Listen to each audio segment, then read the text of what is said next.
Good afternoon, Cameron. How are you? Hi, Jamie. I'm great, thanks. And yeah, looking forward to this podcast. I think some really interesting topics to be discussed as well. Likewise, looking forward to it. Yeah. And thank you for taking the time to join this series of Sentientist Conversations.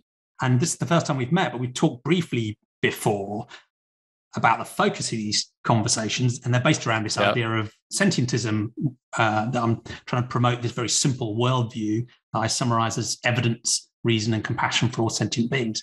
And it's trying to answer in that one sentence two of the deepest philosophical questions that I think are the most important. What's real? How should we understand the world? What Mm, credences, beliefs should we hold, and how should we do that? And as importantly, what matters and who matters morally. But I'm talking yep. to people who agree with that sort of sentientist approach and people who disagree with it. So it'll be fascinating to hear your personal story and see how your thinking has developed over time and also what you're working on now. But before we get on to those crazily broad questions, how would you introduce yourself and your work?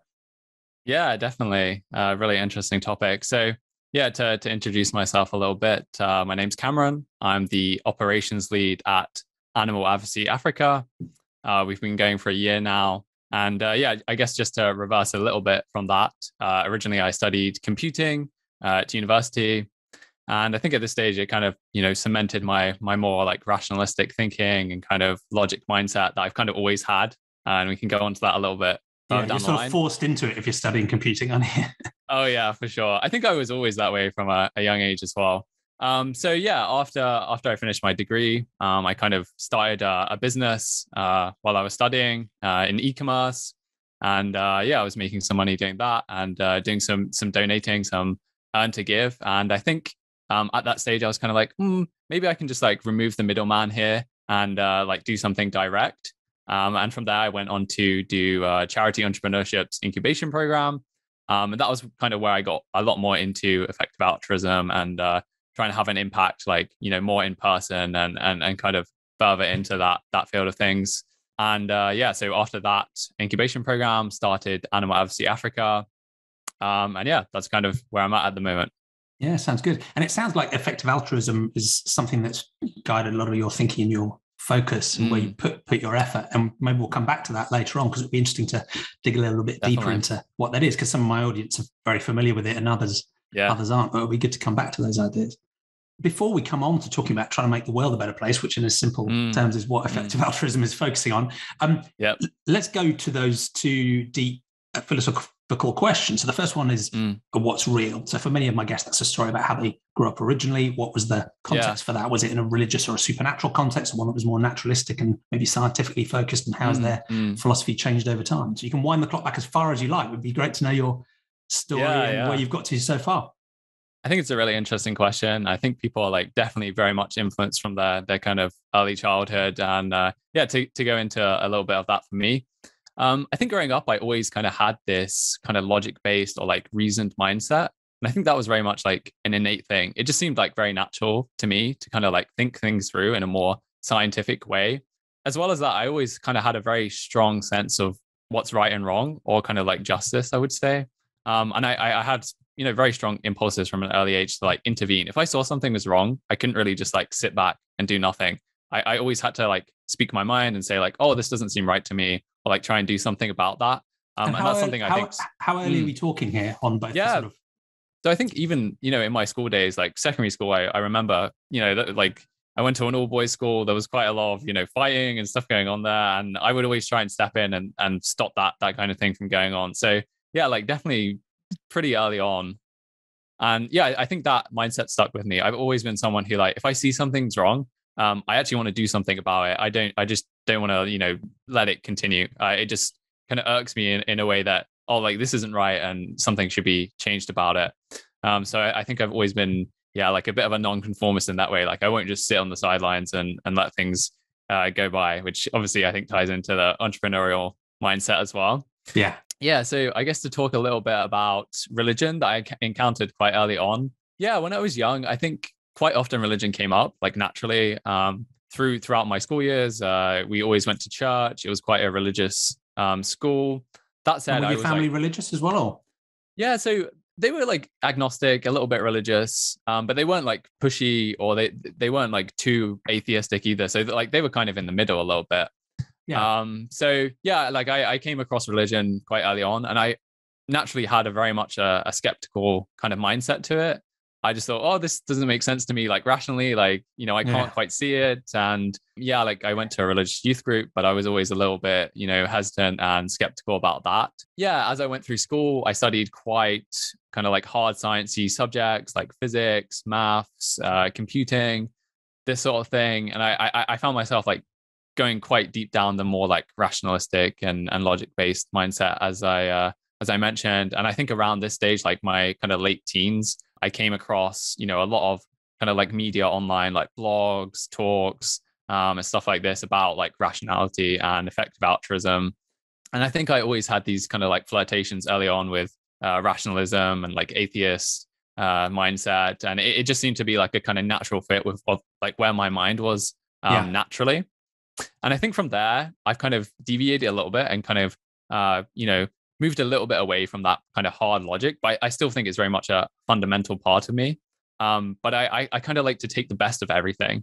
So, recently I've been a bit more into like spiritualism and the kind of Buddhist mindset. And like I've definitely softened my view on religion a little bit, which I think we can go into a little bit more. But I would say fundamentally that the way I kind of see philosophy and like morals and stuff like that is on this like suffering and, contentment, happiness, like kind of axiom. So between those two things, I think that's what like really matters. And that's where my philosophy's kind of landed at the moment. That said, I feel like it is, constantly updating and changing. And I think we'll come on to that moral question and dig into that a little bit in a moment. And I don't want to stop your flow too much, but I think I know the answer to this, but it feels like this sort of more naturalistic way of thinking, evidence, reason, rationality, logic, was a natural fit for you. It just felt like how you should do things anyway. So that doesn't sound like it was a difficult thing. It was you were sort of already there. But were there any points where you bumped up against or felt any social or other types of friction because of that rational way of thinking? And in a way, I didn't, because I think we probably came from a similar background where there was like a pretty boring anodyne, Anglican Church of England type thing, right? It wasn't particularly intrusive. It didn't really steer you in a particular way. It was just a sort of like a nice community thing people did. So it wasn't really a struggle for me breaking away from that. I didn't feel like I'd lost anything. I didn't get any friction. Whereas some of my other guests, they've taken serious social and even physical risks to try and break from that context. But so I'm guessing yours was similar to mine, that there wasn't really any point of friction. But am I wrong there?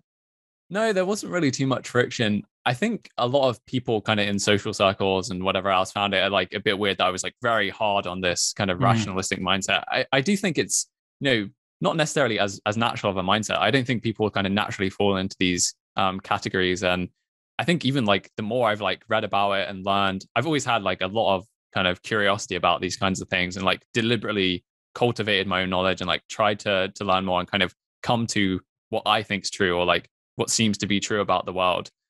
So I would say, like it's something not as common amongst people naturally, but I never faced too much like resistance. I think I was always around people who were like quite open-minded and like willing to tolerate my viewpoints as well. Yeah, makes sense. And you talked about how you've softened a little bit, and again, that's been an interesting theme through many of my guests, because some still have a supernatural worldview of some sort, but quite a lot have maybe I started out gently religious, ended up quite determinedly atheistic and quite sort of hard-edged on that stuff. And then, some people have stayed there, and I'm still sort of there. But others have found their way into a non-religious type of supernatural thinking, spirituality, souls, something else, where they have actually left naturalism behind and said, no, I'm now confident for whatever reasons there are supernatural things, and I don't need evidence to support my belief in that. Others have softened in a way where, and I'm probably in this camp, where they recognize the value of some of those styles of thinking, but it's still framed in a naturalistic way. So it'd be interesting to know, this softening, thinking about spirituality, Buddhism, how's that journey happening? Happened?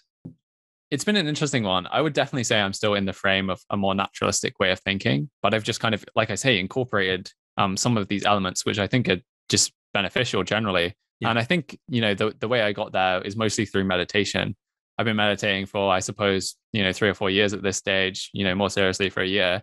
And I just had some kind of very unique experiences with that, where it kind of just like felt like, oh, there's something more going on here. And, sometimes I think, oh, maybe this is like just a trick of the mind where it feels that way and it's not necessarily like that. But it definitely kind of made me think a little bit more about it. And also, on the religion aspect with Christianity, I kind of think there are some truths there, like there are moral foundations that are like really important. And yeah, I think you can use those. And I think a big theme of it for me has been just like bringing in these elements that do make sense and kind of incorporating it into how I think about things. And like using religion as like more of a metaphor for kind of like the truth and what's right to do and stuff like this, whereas like not reading into it as an absolute truth. So yeah, that's kind of where I've landed on the spiritual aspects. And can you describe? It's one of those things that's very hard to do, right? And it's similar when I talk to people who've had psychedelic experiences that have changed the way they think about their own minds and reality as well. And unless you've done it, been there, you can't. Maybe it's limited. Yeah, definitely. But is it possible to explain the nature of the meditative experiences and how that's shifted? Yeah, definitely. What you think about your mind and reality? So I've had a few experiences like that. I think one of the first ones was feeling like very much interconnected with everything. I think it's like a common theme amongst people, with psychedelics or meditation. I kind of actually bracket those in a kind of similar bucket, to be honest with you. And yeah, just feeling like very interconnected with everything, with the world, how things are meant to be. And then secondary to that, the kind of second one I had was very much this like deterministic thing, like, things are going as they are and this is how it's meant to be. And yeah, just feeling like very content and at peace. And does that I think include your own thoughts? Yes, I'm very much like a no free will, pure like determinism kind of person. Me too, yeah. So those experiences did really like, I think, change the kind of way I think about things and open me up more to this spiritualistic way of thinking. And it's really something that I'm still exploring. And I think there's like kind of for me personally like a long way to go. And I feel like I'm only like tip of the iceberg. Maybe it always feels like that. Yeah. But it feels like there's something there. Do you know what I mean? So it's something I'm interested in exploring more. And just because I'm super curious person, I kind of like interested to explore more. So that's where I'm at the moment. I think it's still an open question for me. Fascinating. Thank you. And it's, again, it's interesting because it feels to me that whether through psychedelic experiences or meditation or something else, it seems like a spectrum. So some people will go, for sure, I now see reality itself in a radically different way, right? So some people will come from a psychedelic experience and go, there are different planes of being and there are lizards talking to each other and so on. So I guess I'm at the other end where I think those experiences can tell us an enormous amount about the plasticity of our minds and the sheer range of possible sentient experiences that you wouldn't normally have in a day-to-day existence. I don't think they're necessarily telling us something fundamental about reality. They're telling us more about our minds.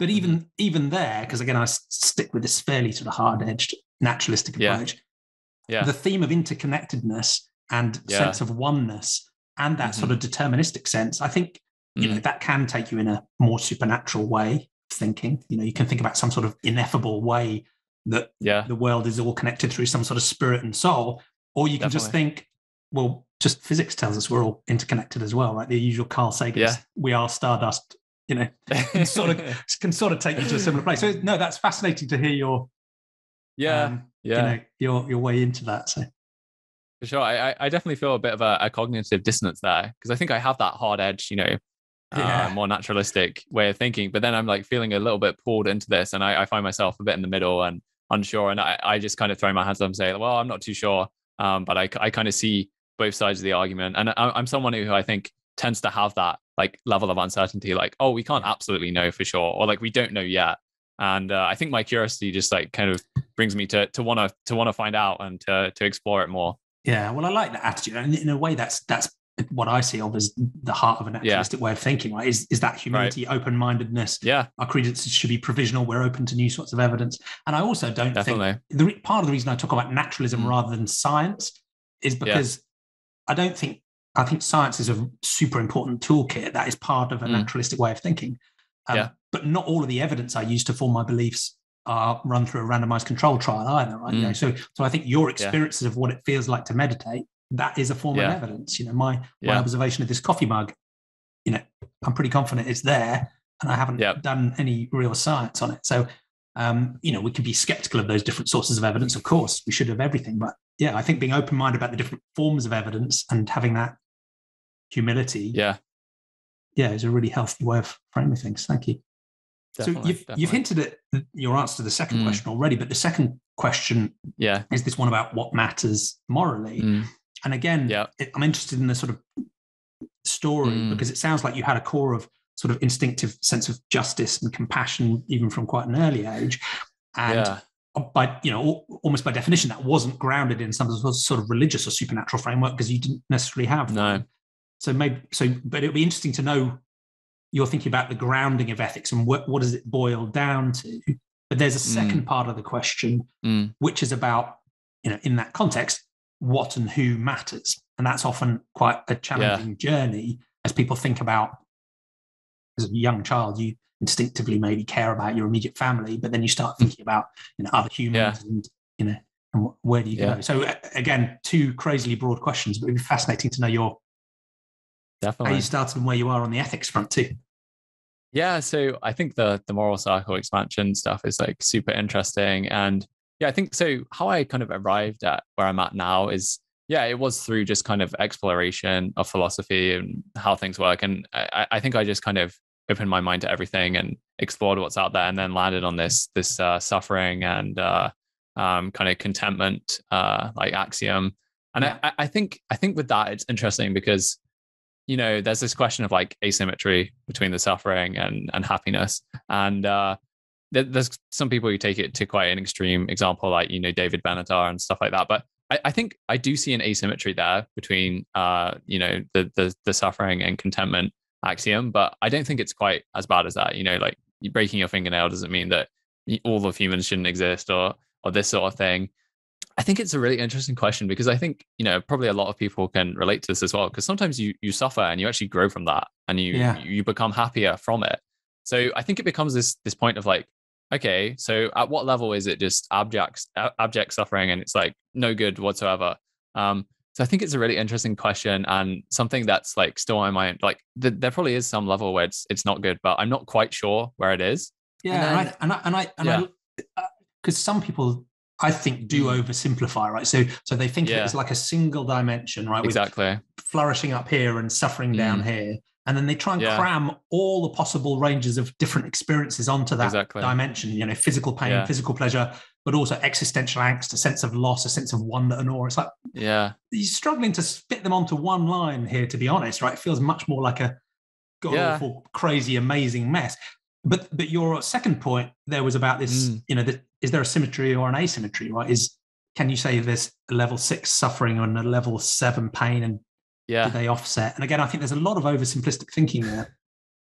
Yeah, I think it's such an interesting question because it's not as black and white as people like to think. And I think we often have a tendency to want to make things like a complete theory and make things simple. Whereas I'm a bit more like, I'm not so sure as a lot of people seem to be to have this confidence to absolutely say, the asymmetry is like this bad. I think I'm just like a little bit more uncertain. And like I've explored quite a lot around these concepts. For example, one of my favorite books is Notes from the Underground, and in that book it talks about like if you had everything you wanted, you'd want something completely different. You would destroy what you had, and I think it's a super interesting question. There's another quote by I think it's Alan Watts that if you dreamed and had everything you wanted in your dream, you'd want something different the next day. I think that's where I kind of felt more into the like Buddhist mindset of being like content as opposed to just like completely filled with happiness and pleasure. And and I think also just going away from this way of looking things with the asymmetry and the suffering and the pleasure, there are things that seem to be more important to me. Like I kind of see it as like humanity's quest to figure everything out and like find out what's exactly going on, in reality, in the universe. And I think that's worth pursuing as a kind of like meta goal beyond that. And, I think there's other things that transcend it, like love and friendship. And, there's this religious aspect that maybe there's something there. And, I think for me, one of my kind of like values personally is just like the truth.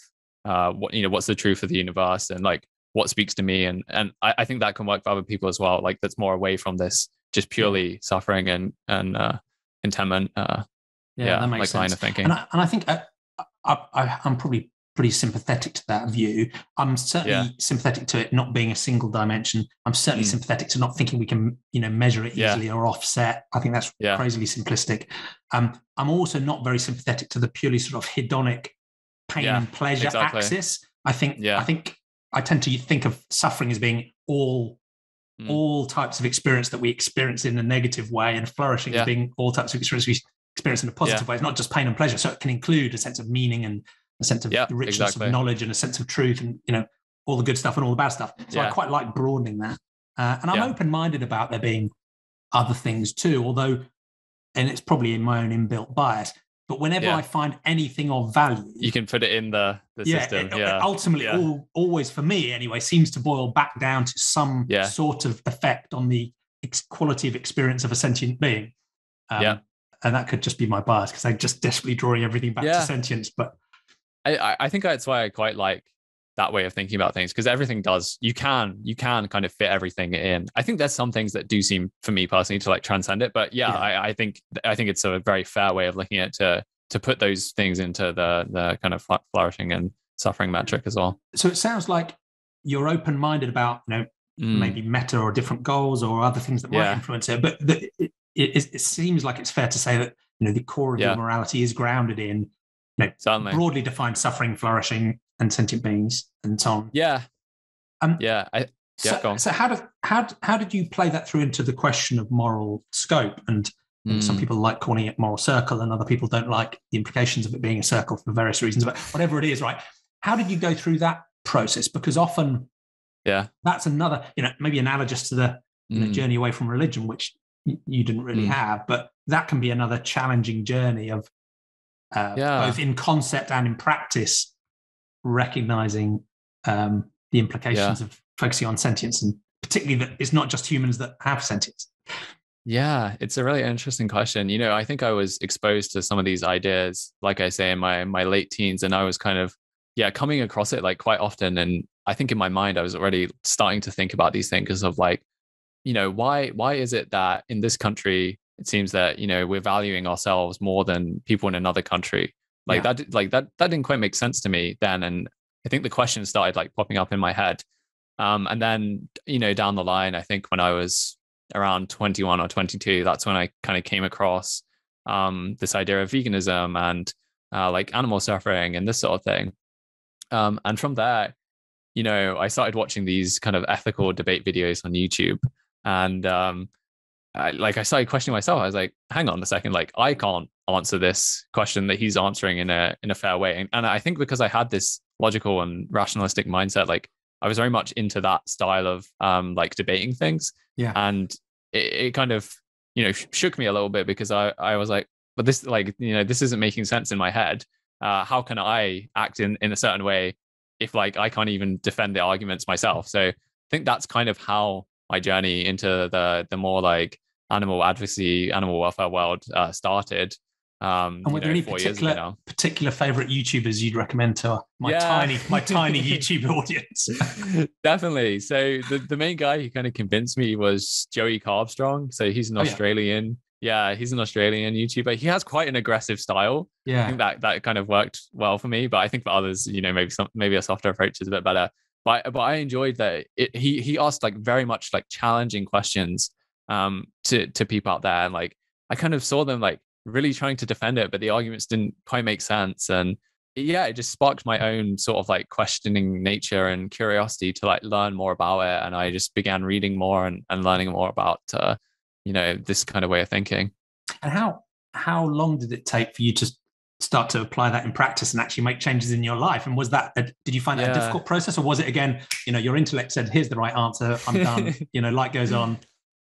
Yeah, it's interesting because I think for most people it's quite gradual, and I think I was already cutting down on like meat consumption and like animal products, just because like I kind of heard these ideas and I was kind of internalizing them, and I was like I started to feel quite guilty about consuming these products. And I had a bet with my friend after a night out of drinking of who could be vegetarian the longest. that's kind of where it all started. Yeah. I won that bet by miles.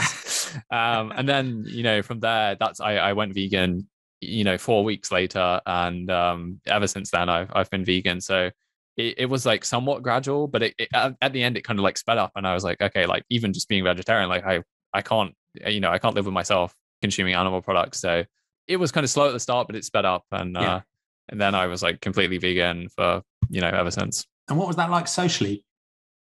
Yeah, that's probably the most difficult aspect for me. I found it like very awkward. I found that the most challenging aspect. And I think 4 years ago, it was a lot harder. It's I'm changing so glad. really fast, isn't it? I mean, in the UK. Yeah.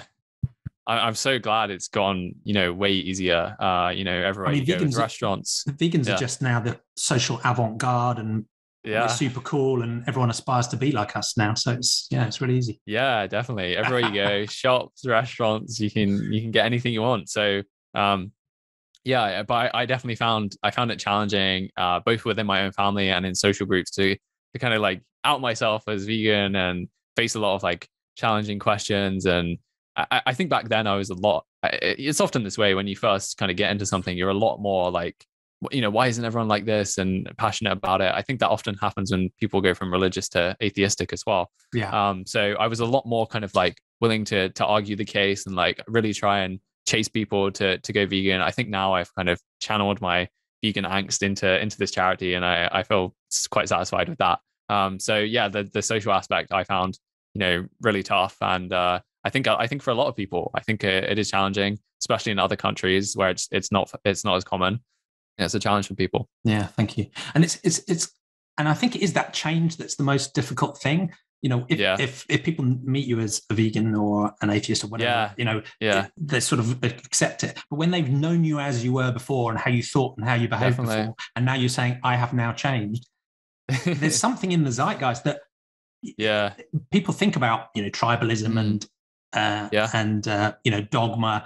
It's almost as if people are so unused to people openly changing their minds that they sort of can't cope when someone does it. They're like, my God, but who were you last week then? And you're just like, no, changing your mind is possible. It's not that unusual. Definitely. I think it also challenges other people's beliefs, and that's why it can be quite difficult for that's the hard thing, other people as well. And I think I had an easier time because I already had this more like, if something's wrong, I'm going to do something about it mindset. And I think for other people, that's not necessarily as ingrained, and they're a bit more conformist. So I think for me it was a lot easier. Also, I really hated cheese. This is a big one that seems to get everyone, and I just hated it. So that helped a lot with too. Yeah, lactose intolerance is another thing that helps some people along on the next stage of the journey. For sure. Yeah, that's great. Thank you. Now, one of the so I think you and I probably share that sort of moral scope in that we set it basically based on sentience, or a reasonable inference of sentience. And there's a couple of ways at least that people challenge that sentiocentric view. One is they say, no, we need to push back to human-centric focus. Others will actually criticize it the other way around and say, look, no, what about the biosphere? What about living things that aren't sentient, plants, for example, or even the ecosphere, and the earth has Gaia and so on. What's your thought on going even beyond sentience in terms of moral consideration? I don't think I take it that far, but I will say that with moral circle expansion, like I'm very open-minded. I think one of the most interesting things that we're probably going to face, at some point, is this whole idea of like digital sentience and digital minds. I think that's a really difficult problem that is not solved whatsoever and could have like, crazy moral consequences. I really enjoy this idea of like expanding the circle and thinking kind of how far you can go with it. And I don't think sentience is something that is unique to like humans or animals. I think it probably can be artificially created one day. I do say this with a little bit of my background in mind, in that like I studied computing. I often find that if you've had that background, I was like very into sci-fi, so sometimes I'm a little skeptical of myself when I say these things. But I guess that's where I fall in the whole sentience sphere of things. And that's, in a way, that was answering another fascinating question, but a slightly different one, because that what you've just described is actually a point of challenge and friction even within the animal advocacy and vegan movements, because I think sentientism implies veganism, because if you grant moral consideration based on a sentient being, you would see needlessly harming or killing a sentient being, particularly for your own trivial pleasures, as unjustifiable, right? So it's an obvious implication. But at the same time, sentientism does draw a slightly different boundary, because veganism in the definition focuses on the word animal, not necessarily on sentience. And I think there's a very strong overlap, but it's not perfect. And I'm open-minded in both ways, because I think some of the very simplest animals, like a sea sponge, doesn't have a nervous system at all. I'm pretty confident that isn't sentient. I wouldn't want to eat one, but so there may be some wriggle room around, maybe some animals that are non-sentient. But then you take it the other way, which I agree is, that's why I quite like the idea of focusing on sentience as a characteristic rather than just animals or just humans, or because it seems to be the morally salient characteristic. So in concept, if we come across, alien sentience, or we create artificially intelligent sentience, or they create themselves, and we always imperfectly infer that they probably have experiences, they should be morally salient too. Yeah, I think it's a really interesting way of looking at things, and I think I'm pretty on board with it. I think it's interesting now, the kind of way, at least that animal advocacy world's going, or this kind of way of looking at things, is they are going kind of the other way, in terms of like, we've got this insect kind of research going on, and people thinking about wild animals, and I think that can have massive implications too. And it's just interesting to see kind of what comes out of that. And if we do find like insects can suffer to this like crazy degree, like it really could change the dynamic and where we kind of focus on things. I think obviously for me, like animals is just such a slam dunk win in terms of like moral, what's going on now is like clearly morally abhorrent. And I'm pretty sure, within 100 years, we're going to look back and be like, what's going on here? Like, why were we doing this? It's just like, that to me is like very obvious. I think obviously for a lot of people it's not, but so I think that's where I'm like looking at other things. And I really like the sentientist way of like looking at things. And I think it's a good kind of scope to look at morality through. Yeah. And I think, most people who consider themselves sentientists get irritated with me when I talk about, artificial intelligences and, aliens and so on. And I think that's fair enough, right? Because as far as we understand, neither of those things exist at the moment, whereas there are, maybe 8 billion humans and maybe a quadrillion sentient non-human animals that absolutely do exist and suffer at massive scale. So I totally agree in terms of focus and priority and so on. But I do quite like the idea conceptually that it's at least more open and future-proofed and focused on the characteristic, not some other some other arbitrary classification that later on we'll come to realize was a bit too restrictive, like we did with humanism, right? Where everyone went, oh, here we are, we've reached the end, and then you go, no. And I just don't want the same thing to happen with, the animal sphere too. But you touched on, one of the other things which is in a different camp, I think, but again can be really contentious even amongst animal advocates and the vegan community, is wild animal suffering too. And I think, I'd love to see some more research on it, but I sense that it is very common within the vegan and animal advocacy community to focus on non-human animal suffering where it's directly caused by us. Yeah. So, and I completely agree, right? Animal agriculture and fishing, genuinely egregious horrors that are almost never justifiable.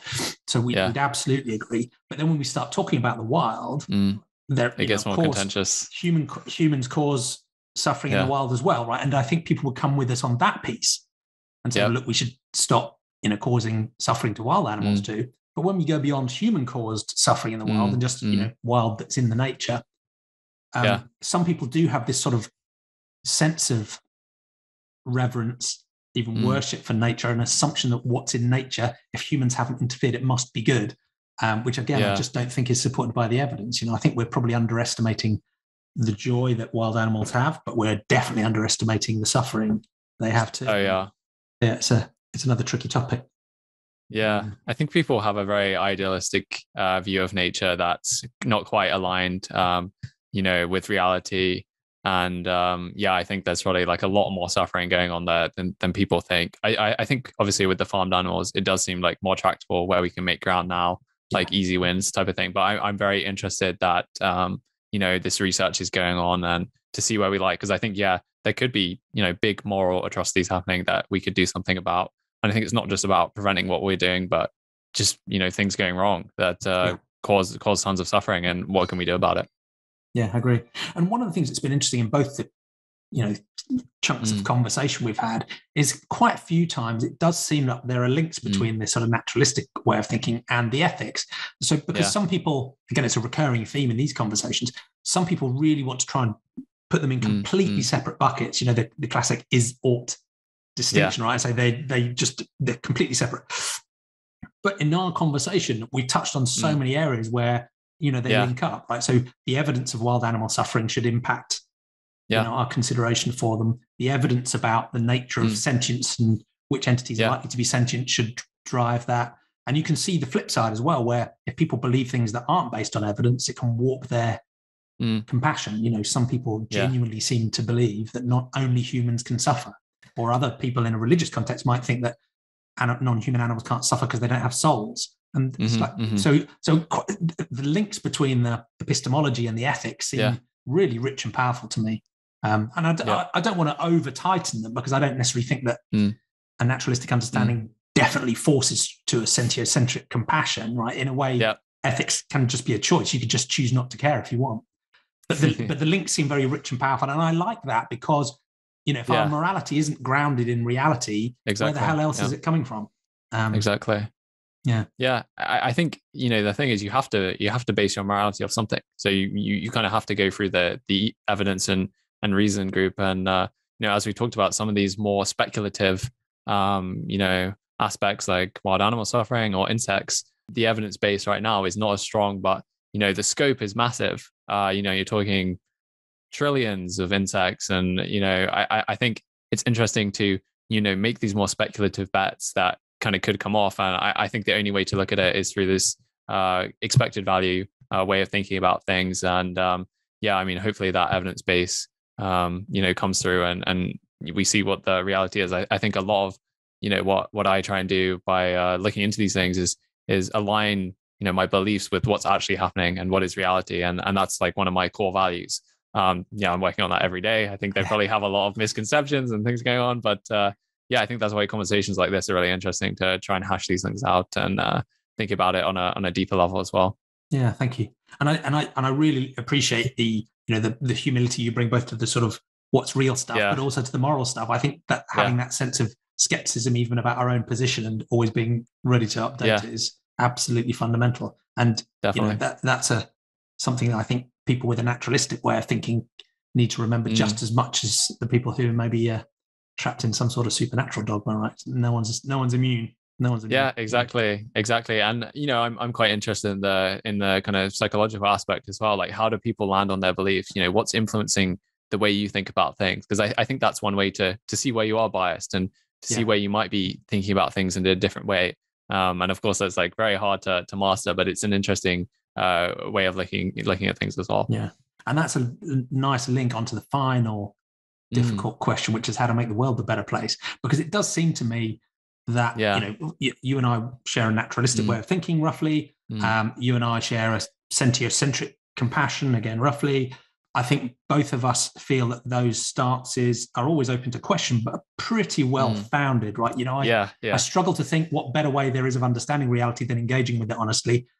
And if morality doesn't include a concern for all beings that can suffer, again, I'm struggling really. So they seem pretty solid as a foundation, although they leave many questions unanswered. But most people on the planet disagree with us on either or both of those things.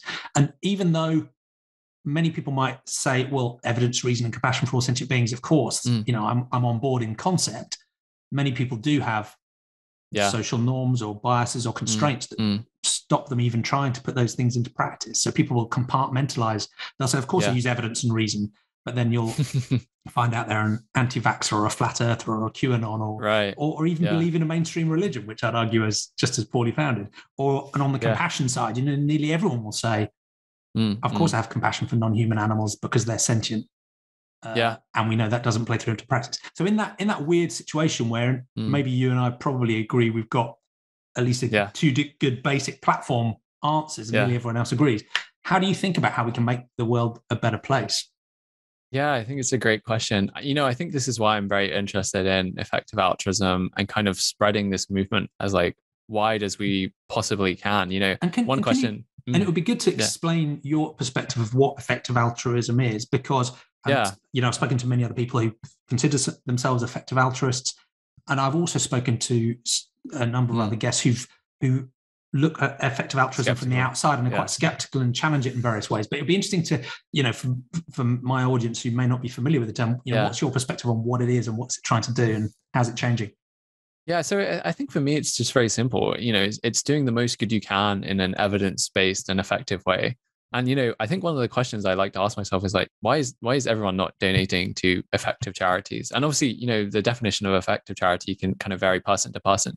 But even then, I think we got a long way to go from the kind of mainstream charities that people often give to. And, the way I quite like to see it is like, when you invest in something, you always kind of do a lot of research and figure out where you're going to get the best return on your investment. And you can do the same thing with donating to charity. Like, where are you going to get the best return on impact for how much you invest? So that's kind of how I see things. And I would just like to see effective altruism like proliferated, on a much wider scale. I'm not someone who thinks that, we need to keep it quite small so that it's directed and, we have control of where it's going. I think everyone should be donating to an effective charity. And that's kind of where I would like to see things go. And, the scale of that's, very, very big. Everyone who's working a job can donate whatever % of their income. So I definitely see things on this like effective altruism as being a solution. But I think right now it's a little bit too insular and too small. And I would like to see it, grown in a massive way. Yeah. And again, I think in terms of concept, when you say, look, doing the most good and supporting that with evidence, I think nearly everyone would say, well, that sounds great, right? Yeah. What's not to like? And I think the criticisms I've heard, and I won't expect you to sort of stand up for the whole movement and describe, but I'm interested in your perspective on this. Yeah. Some of the criticisms do tend to focus on whether effective altruism, as it's carried through, is too focused on individual action. Is it too, embedded within capitalism, neoliberalism? So particularly more people who are more on the left will say, look, you're just another part of an existing exploitative system. And don't we need more policy-based or governance-based or governmental systems type shifts, systemic shifts to really do good?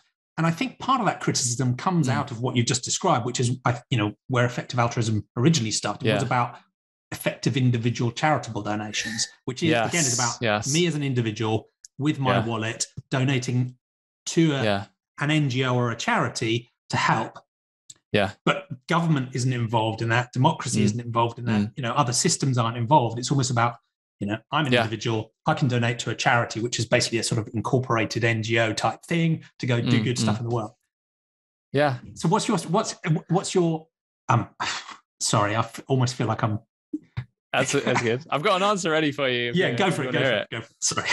Yeah, so I think it depends on your individual circumstance, right? If you're someone who's super skilled and, has all this talent, then you should definitely go and work for an organization that you think is going to be effective. If you're someone just working a regular job and you have extra money to give, that's the way you should help. So I think it's very individualistic. And I don't necessarily subscribe to like, everyone earn money and earn to give, but I think that's just one way it can scale to a massive degree. And that seems like a very kind of easy solution. I definitely don't think that's a one size fits all solution. The other thing talking about, kind of capitalism and stuff, I see all of this as like an alignment problem. How can we align things to a point where people want to do good? And like, I don't see the world as like a zero sum game or like a negative sum game. I think we can all benefit and help the world and help everyone else. I think that's just getting things set up in a way where you benefit and the world benefits. Like that's a good way to do things. And I just think effective altruism can go a bit further along that pathway and make it more of a win-win scenario. I think there's some interesting ideas that are going on with community building and bringing more people in to earn to give and to work for effective organizations. But I would say that is a weakness, and that's where I'd like to see more go on, is like capacity build effective altruism so that more people are involved and it's like a bigger movement overall, whether that's people earn to giving or working in an effective way. But I would like to see it opened up more and be less of a kind of like in-group kind of scenario, because I think that is a valid criticism in both senses. Yeah, makes sense. And I think from my perspective, I have seen one of the good things I think about effective altruism is because it's so focused on that ultimate objective and taking an evidence-based approach that it's almost rabidly focused on learning about itself and trying to improve and trying to do better. I think there is a humility in there, and it can sometimes, sometimes it doesn't feel like that because there's quite a lot of intellectual, cerebral people. There's a lot of high intellects, involved in the community. So you can sort of assume it's more arrogant than it really is. But I think there is humility and a genuine, deep altruistic drive there. And in some of the shifts I've seen, one is there is still a focus, I think, on, as an individual, what can I do? But the nature of that has shifted. So again, there's charitable giving, there's earning to give, but there is also obviously a very strong focus on the orientation of your own career with things like 80,000 hours and where can you work and how can you have impact. And how you have impact is not a naive view of just donating to a charity, right? I think it has got much richer in terms of its thinking about policy impacts and systemic change. So when you look at the types of roles that people think about or the types of interventions people think about, it's not just malaria bed nets or vitamin A tablets. It's also about, going to work in the US Department of XYZ because you can have an influence on factory farming policy or nuclear proliferation or existential risks. And so I think there's been a real maturing in thinking about systemic change and policy change and the role of government within that. So I think some of the people who I think there's plenty of criticisms we can still, for sure, effective altruism, but I think the movement is always learning and developing, and I think is much less narrowly focused than people might remember from its early days. So I think that's what's great about effective altruism is it is always growing, and I think a lot has changed, and it's like heading in a better direction for getting more people involved. I still think there's more that can be done, but that's one of the things I like. Like, there's a lot more policy focus and stuff going on now, and I feel like some of those low hanging fruits have been kind of picked, and we can kind of expand and look at other things. Yeah, and that can sometimes feel like effective altruism is thinking, right, how can we be more effective? Let's this, maybe that, maybe this, maybe that. And they've then got to a point where they've gone, economics, politics. And everyone else has gone, that's why these things are important. But no, I agree. I think it's a well-intended movement. And I think that commitment to evidence and, rationality is helping it develop. I see it as a force for good. But let's come on to, in that context, you've already talked about some of the things you've done there. You talked about your own donations, your own commitments there, earning to give, sort of second-hand contributions, your involvement in charity entrepreneurship, and obviously I'd love to spend some time thinking about understanding what you're doing now with definitely Animal Advocacy Africa too. So where would you like to go next in terms of things you're trying to do to make the world better? Yeah, so working at Animal Advocacy Africa, I think what we're really trying to do there is solve an alignment problem. I think there's a lot of funders interested in giving to these African countries, and we are just trying to solve that alignment between these funders and the organizations as well. So it's just solving that congruence between the two. We've just finished our pilot program, helping African organizations to fundraise, and we're going to see how the results of that come through. Been doing a lot of kind of capacity building with these organizations as well to kind of get them up to a level where funders are more comfortable. It's been a really interesting experience working with these African orgs, and we've just tried to connect them to mentors, funders, networks, volunteers. A lot of it's been connecting people willing to volunteer for an EA organization and helping them work with an African organization as well. And you can check out our website. We've got reports on there for the research we did to kind of find out where would be most effective to help out these orgs. It's a fascinating read. Yeah, definitely. And so we're focused on farmed animals at the moment. We've got this animal comparison report as well. I think wild animals came second on the list. And that's kind of what we're up to at the moment. And how would you characterize the context and the state of the situation for the continent? Because as an outsider, and most of what I know from reading your reports, it's obviously a massively complex, rich continent with so many different countries and cultures within it, and many of distinctive challenges in the human space and in the non-human animal space as well. Yeah. But I guess my expectation is that when we're thinking about non-human animals, and particularly the farmed animal challenge, it's much less developed in terms of scale and industrialization, but is likely by default to be following the path of industrialization that the UK, the US, and Europe and elsewhere, and arguably China and others are following. That's the default of where it will go, unless there are interventions. But I'd also imagine the patchwork of cultures and governance models and politics and other challenges also make it a breathtakingly complex continent to engage with that topic in. So how would you describe where it is now, where it's likely to go, and then the context for the alignment problem you're trying to fix? So I think right now, even now, we're seeing increases in some of these more developed African countries. South Africa, Nigeria, Kenya. We're already starting to see intensification.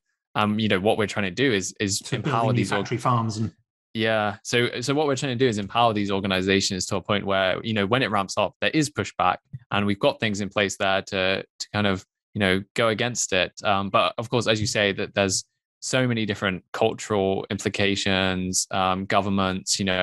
I think unfortunately, in a lot of these African countries, they don't even see animals as sentient at all, and they see them as products completely. So there's definitely a lot of work to be done.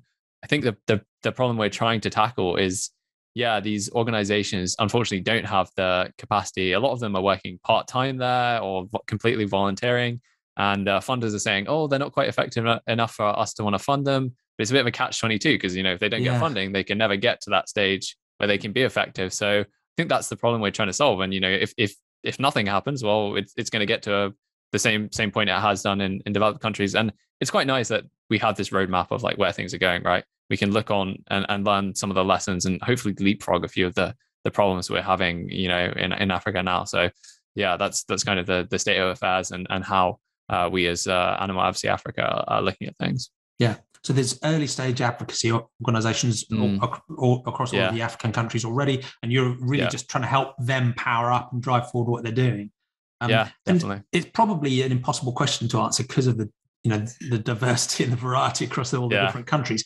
But do you think the advocacy organizations on the ground are having to apply a different sort of theory of change to their advocacy?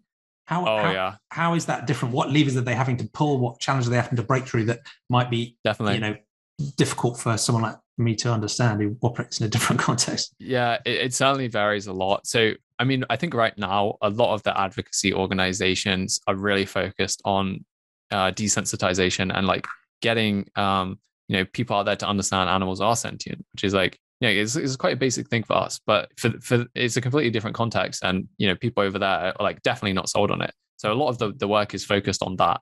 That being said, there are organizations that, like I say, are kind of jumping ahead, and one of those is the Coalition of African Animal Welfare Organizations, and they've done a report recently on aquaculture, which is really interesting. So I think there are kind of opportunities where they can kind of leap ahead of things, and it's an interesting mix of having injected this kind of Western elements of what we've done, and also dealing with very basic advocacy.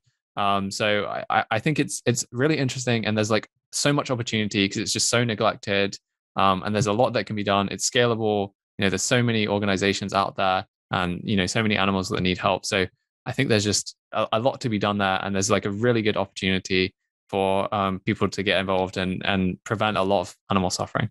Yeah, enormous potential. Thank you.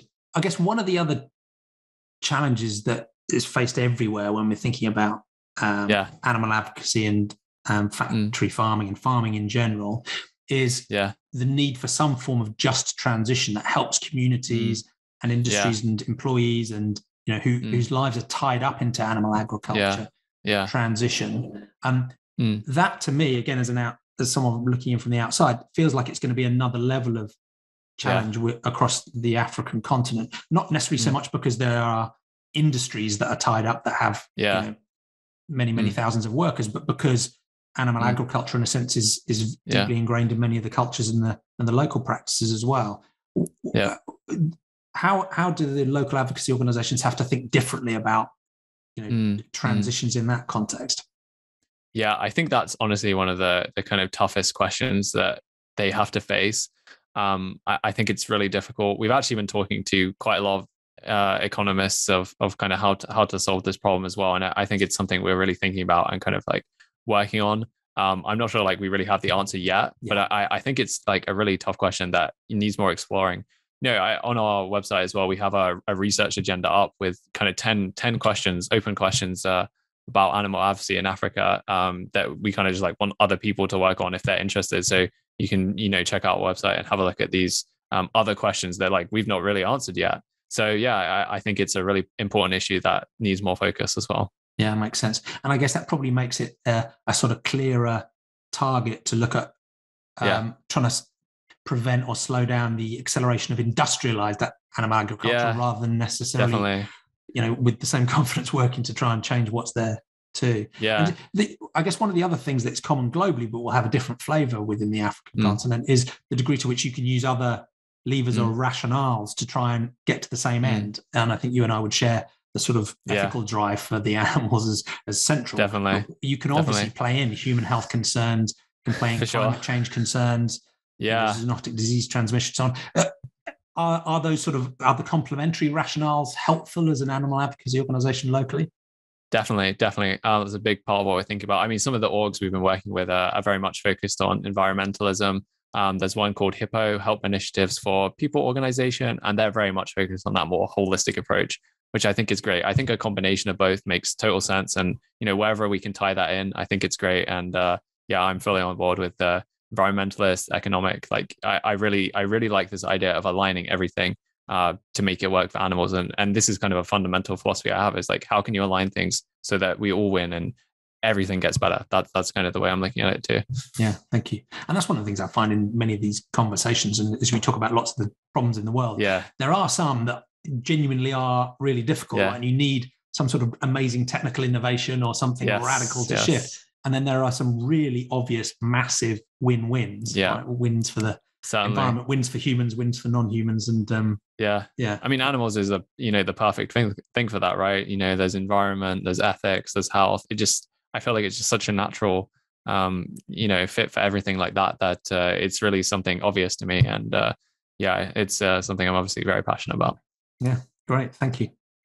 So that's laid out a view of what you're doing to drive to make the world a better place, and it's really useful to set it in the context of effective altruism as well. So thank you for that. It's inspiring. What's the best way of people following you, learning more about your work, either donating to your organization or learning more about how they might be able to help drive the agenda forward, whether it's locally or from wherever they are? Yeah, so definitely check out our website, animaladvocacyafrica.org. All the information is up there. We've got reports. We've got a participations table of who we're working with. And there's a bunch of information on there. You can donate through our site as well. If you want to contact me personally, I'm always looking for networking. So if any of this is interesting to you, feel free to reach out to me. It's Cameron@animaladvocacyafrica.org.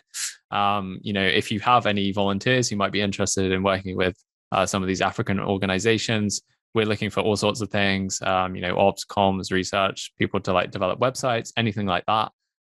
Just shoot me an email, and we'd love to set you up with an African organization to help them out.